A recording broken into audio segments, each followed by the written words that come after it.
800 foot का जलता हुआ एयरशिप आसमान से धरती पर गिरने लगा और लगभग 30 सेकंड में सब कुछ राख हो चुका था। ताकतवर इंजन लगाए गए। 4 साल में ये विचमन war hero field marshal Paul Hindenburg के शिप शाम 7:16 है। अब लैंडिंग होनी थी, लेकिन लैंडिंग से एन पहले हिंडनबर्ग के पिछले हिस्से में आग लग गई और कुछ ही सेकंड में वह एक आग के विशाल गोले में बदल चुका था। दरअसल हिंडनबर्ग के पिछले हिस्से के किसी बैग से लोग मारे गए। हिंडनबर्ग के कैप्टन मैक्स ब्रूस ने ये बाद में दावा किया कि किसी ने साजिश रची थी और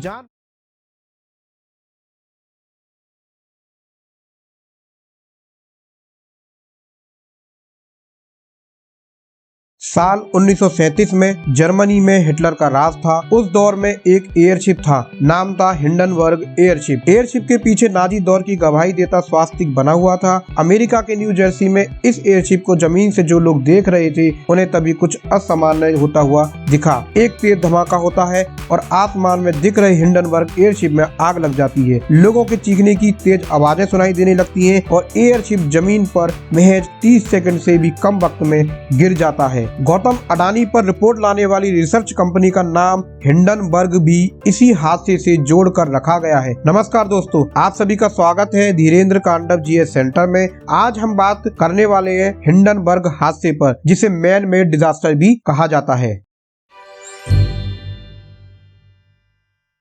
आसमान हमेशा से इंसानों को लुभाता रहा है। प्राचीन भारतीय ग्रंथ हो या ग्रीक ग्रंथ, सब में कहीं ना कहीं विमानों और उड़ान भरने की चाहत का जिक्र है। आधुनिक दुनिया में विमानों की शुरुआत का श्रेय राइट ब्रदर्स को दिया जाता है, लेकिन इंसान के उड़ान भरने का पहला वाकया उससे भी करीब 1 सदी पहले का है। साल 1783 में मोंटगोल्फायर ब्रदर्स ने हॉट एयर बैलून का इस्तेमाल करते हुए उड़ान भरी थी। वहाँ से चलकर 19वीं सदी तक एविएशन के मामले में दुनिया काफी कदम आगे बढ़ा चुकी थी। साल 1900 में जर्मनी के एक रिटायर्ड ऑफिसर फर्डिनेंड जेपलिन ने पहला एयरशिप बनाया। एयरशिप का मेटल फ्रेम वाला एक भारी ढांचा होता था। उसके अंदर छोटे छोटे गैस के बैग होते थे जिनमें हाइड्रोजन गैस भरी होती थी। इससे फ्लाइट के लिए प्रोपेलिंग फोर्स पाना आसान होता था, क्योंकि हाइड्रोजन गैस अन्य गैसों की तुलना में हल्की होती है। साल 1908 में जेपलिन कंपनी ने दुनिया की पहली कमर्शियल एविएशन कंपनी की शुरुआत की। 1914 तक यह अपनी 1588 कमर्शियल फ्लाइट से 34,000 से अधिक लोगों को यात्रा करा चुकी थी। पहले विश्व युद्ध में भी ऐसे जेपलिन एयरशिप का खूब इस्तेमाल हुआ था, क्योंकि ये एयरशिप विमानों के मुकाबले ज्यादा ऊंचाई पर जा सकते थे। साल 1929 में जेपलिन कंपनी ने अपना पहला बड़ा एयरशिप बनाने का फैसला किया। करीब 800 फुट लंबे उस एयरशिप में 14,000 क्यूबिक मीटर हाइड्रोजन का इस्तेमाल हो सकता था। प्रोपेलिंग फोर्स के लिए उसमें 10 ताकतवर इंजन लगाए गए। 4 साल में ये विशाल एयरशिप तैयार हुआ।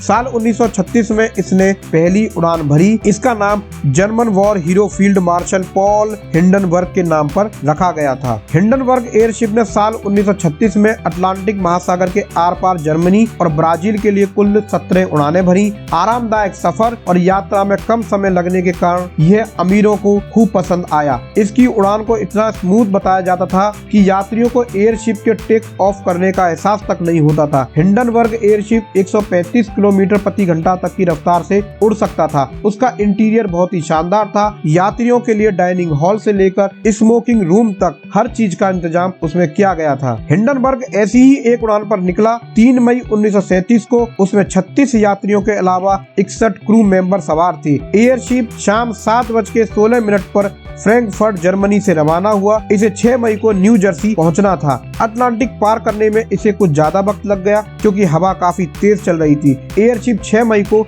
4:15 बजे के आसपास new Jersey naval air station के करीब पहुंचता है। अब लैंडिंग होनी थी, लेकिन मौसम ठीक नहीं था। हिंडनबर्ग की यह 63वीं उड़ान थी, लेकिन इसके अनुभवी कमांडर कैप्टन मैक्स ब्रूस के माथे पर चिंता दिखने लगी थी। शाम 7 बजे के आसपास नेवल एयर स्टेशन से मैसेज आया कि अब लैंडिंग की जाए, लेकिन लैंडिंग से एन पहले हिंडनबर्ग के पिछले हिस्से में आग लग गई और कुछ ही सेकंड में वह एक आग के विशाल गोले में बदल चुका था। 800 फुट का जलता हुआ एयरशिप आसमान से धरती पर गिरने लगा और लगभग लगभग 30 सेकंड में सब कुछ राख हो चुका था। दरअसल हिंडनबर्ग के पिछले हिस्से के किसी बैग से गैस का रिसाव होने लगा था और उस वक्त हिंडनबर्ग करीब 200 फुट की ऊंचाई पर था। मौसम खराब था। उसी दौरान बिजली कड़कने से एयरशिप से रिस रही गैस में आग लग गई और उस हादसे में करीब 35 लोग मारे गए। हिंडनबर्ग के कैप्टन मैक्स ब्रूस ने ये बाद में दावा किया कि किसी ने साजिश रची थी और जानबूझकर एयरशिप में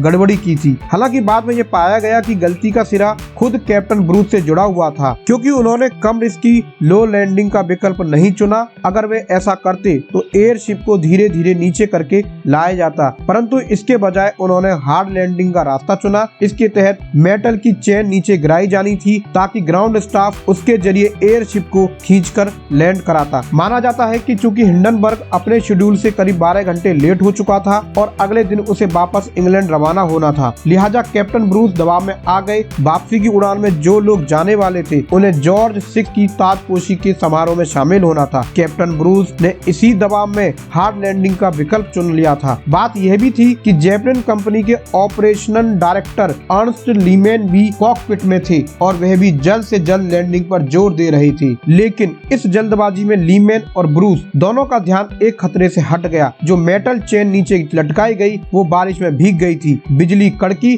तो इलेक्ट्रिक चार्ज एयरशिप के मेटल फ्रेम से होकर उन रस्सियों के जरिए धरती तक पहुंच गया। एयर फ्रेम का वोल्टेज तो अचानक 0 हो गया, लेकिन एयरशिप के बाहरी फैब्रिक कवर से बिजली इतनी तेजी से पार नहीं हो सकी और स्पार्किंग हो गई। अपनी लग्जरी के लिए मशहूर हिंडनबर्ग पलक झपकते ही राख हो गया। हिंडनबर्ग एयरशिप के बारे में लोगों में इतना उत्साह था कि लोग उसे देखने के लिए जगह जगह जमा थे। New Jersey naval air station के पास उसकी लैंडिंग को रिकॉर्ड भी किया जा रहा था, लेकिन वहाँ जो कुछ हुआ उसकी तस्वीरें और वीडियो देखकर दुनिया दहल गई। कई लोगों का कहना था कि इस हादसे के पीछे टाइटैनिक दुर्घटना की तरह मौसम का हाथ था, लेकिन कैप्टन ब्रूस और लीमैन ने जो कुछ किया उससे पता चलता है कि उनकी एक बड़ी चूक ने हिंडनबर्ग को आग के गोले में बदल दिया। इस दुर्घटना ने एयरशिप इंडस्ट्री को बड़ा धक्का पहुंचाया और कुछ ही वर्षों में एयरशिप का चलन भी खत्म हो गया। हिंडनबर्ग के बाद जेपलिन कंपनी ने भी कोई पैसेंजर एयरशिप नहीं बनाया। हालांकि हिंडनबर्ग हादसे से पहले भी कई हादसे हो चुके थे, जिनमें